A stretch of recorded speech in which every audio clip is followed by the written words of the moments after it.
Income tax டிபார்ட்மெண்ட்ல இருந்து நம்ம ஹீரோவை வேலையை விட்டு தூக்கிட்டாங்க, சஸ்பெண்ட் பண்ணிட்டாங்க. வேலையை விட்டுட்டு வெட்டியா வீட்டுக்கு நடந்து வரவர்கிட்ட வீட்டுல இருக்கவங்க கேக்குறாங்க, என்னடா ஆச்சு வேலை அப்படின்னு கேட்டா சஸ்பெண்ட் பண்ணிட்டாங்க அப்படின்பாரு. உடனே வீட்டுல இருந்த அப்பா அம்மா சொல்லுவாங்க, இப்பதான்டா நிம்மதியா இருக்கு அப்படிங்கிறாங்க. யோ, இந்த மாதிரி குடும்பம் எங்கயா இருக்கீங்க? எங்க வீட்டுல வேலைக்கு போலாட்டி ஏன்டா வேலைக்கு போலன்றாங்க, சீக்கிரம் வந்தா ஏன்டா சீக்கிரம் வந்தேன்றாங்க, லேட்டா வந்தா ஏன்டா லேட்டா வந்தேன்றாங்க.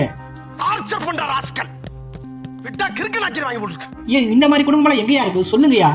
இப்போ நம்ம ஹீரோவுக்கு வேலை வெட்டியே இல்லாம வெட்டியா தான் இருப்பாரு. அதனால ஏதாவது ஒரு வேலை பார்க்கணும் இல்லையா? அதுக்காண்டி முக்கியமான ஒரு வேலை, அதாவது லவ் பண்றதே ஒரு வேலையா வச்சிருப்பாருன்னா பாத்துக்கங்களேன். அந்த இடத்துல தான் இந்த பொண்ணுடைய சைக்கிள்ல அந்த சாலை போய் சிக்கிக்கிற, பாக்குறதுக்கு பன்னிக்குட்டி மாதிரி பக்குவமா இருக்க இவர் போய் நான் பக்குவமா பதமாதை எடுத்து வரேன் அப்படின்னு அந்த சாலை எடுக்க, உடனே அந்த ஹீரோ வந்து நீ எல்லாம் இந்த பீஸை எடுத்து விட்டு இதை கரெக்ட் பண்ணணுமா அப்படின்னு அவர் நெஞ்சு பொறுக்காம அவருக்கு துடிக்க, நான் எடுத்து வரேன் அப்படின்னு ஸ்டைலா அந்த சாலை சைக்கிள்ல இருந்து எடுத்து வர்றாரு. சாலை மட்டும்தான் எடுத்து விட்டாரா அப்படின்னு நினைக்க கூடாது, கூடவே அவருடைய நீ நினைக்கிற மாதிரிலாம் ஒண்ணு இல்ல அவருடைய அந்த காதலையும் வெளிப்படுத்தினாரு, எடுத்து விட்டாரு அப்படின்னு சொல்ல வந்தேன்.